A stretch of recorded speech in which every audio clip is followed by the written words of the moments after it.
Hey everybody, here's another garden update.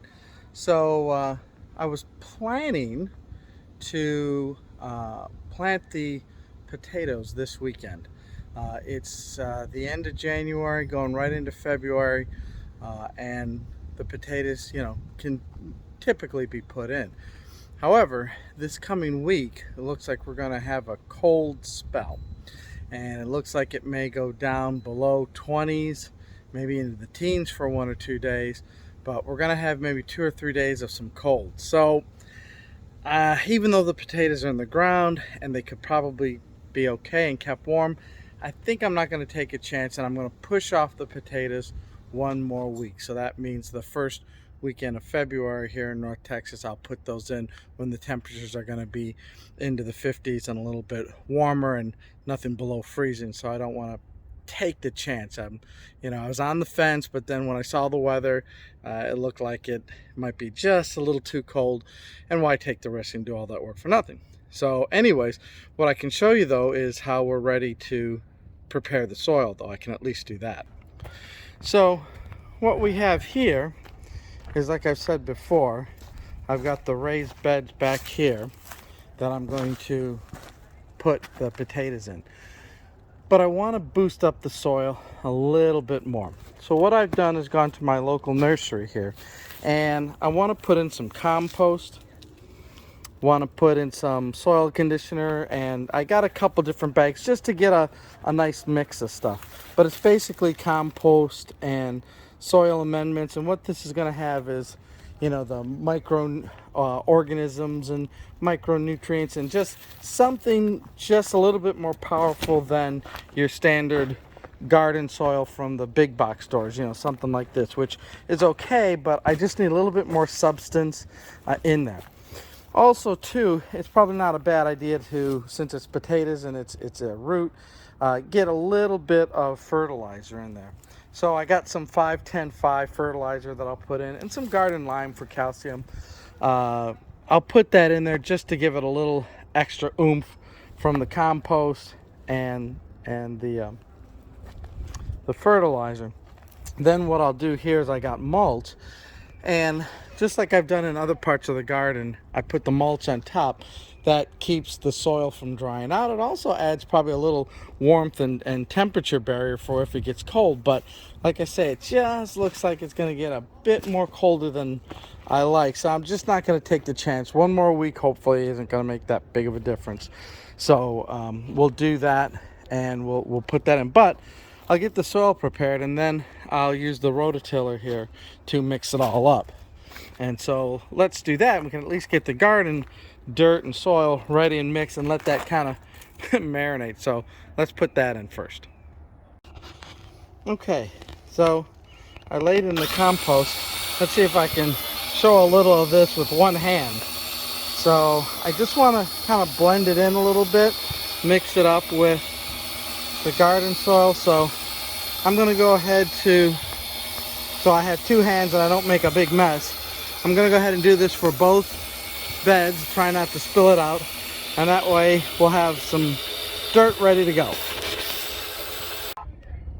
Okay, so we use the rototiller to mix in the compost, lay that out, even it up. So the dirt's right up to the top here, and there's going to be some settling and stuff that always happens, so it'll go down a little bit, and then I'll put the mulch on top once I plant. But like I said earlier, if this week is going to be some couple days of extremely cold, potentially way below zero, I'm going to be cautious and not put the potatoes in right now. I'm going to be patient, right? As a gardener, it's all about, we want to get stuff in the ground to start growing, but you also want to be patient and do it the right way too, knowing what may be coming. So we'll put this in, we'll put the potatoes in next weekend, but at least the beds are ready to go. And I even had some compost in that extra left over. I'll use that for the onions. Now the onions may not be so susceptible to the cold, but you know what, why take the chance? And so what I'll do is I'll use some of the compost in this bed here. It gets a lot of sun, and I'll put the onions up here. I could also put the onions here in front of the goji berries too, because I got some room there, and I can put anything there, but there's some space. Now, speaking of goji berries, they're a hardy plant, and this is January going into February, and if you look, they're already sprouting green leaves. These things are ready to go. Now, if we have a little cold spell, is it going to snap those? I don't know. We'll see how hardy goji berries really are, right? This will be the test. But you can see that the leaves are coming out and ready to go. The raspberries, you know, from previous videos, we transplanted. Now the question is, did the transplants take? Do the roots take? Are they going to survive? We don't know. We'll have to see what comes up. You know, I put enough in here to hopefully, you know, account for some things won't take and won't grow. But we'll see. We'll be monitoring that. One other big addition, or really subtraction to the garden, is that tree. If you remember over here, kind of getting on the flower side of the garden, we had that big tree, and it was just kind of a out of place tree. It really wasn't attractive. It cast a lot of shade, which isn't necessarily a bad thing in some situations, but yeah, it had to go. So we basically had somebody come in and take the tree down. This will give us a little bit more space. It won't shade this part out so much, and maybe even give us a little more sun here. I don't know. But once we, you know, start getting this ready for spring and flowers, then we'll take some action there.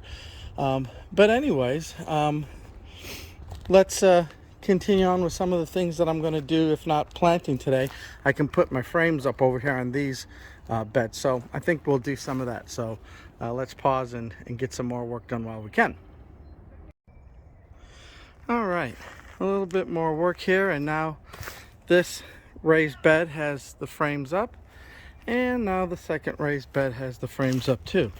So these 2 rows are ready to go when springtime comes around. I'll put some fertilizer, some compost across the top, but yeah, these frames look like they're ready to go with cucumbers and snap peas and all sorts of pole beans, climbing things. I'll have 2 rows for that. Now that doesn't mean we're done.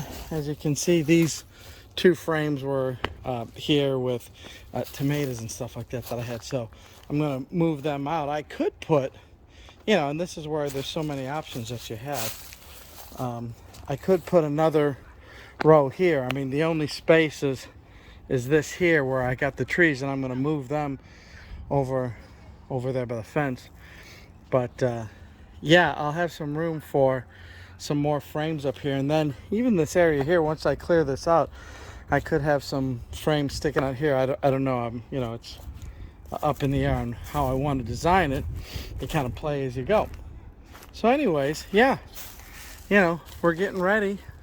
The more you do now, the less you have to do when it's really time to get stuff in the ground, and that's where you want to make it easy on yourself. You want to plant, put the plants in, get your watering set up, and then let it grow, and there you go. So anyways, since it's going to be cold, I'm going to hold off putting those potatoes in the ground. I'm antsy to get those things started, like you all probably are too, when you're ready to plant and get your garden going. But I'm just a little nervous with if the weather people are right, and you know, when are they ever right? But the time I don't listen, that's when we'll get the cold, and then I should have listened. So anyways, we're going to pause it here for the last weekend of January here in North Texas, and things are coming along. We'll talk to y'all later. Bye.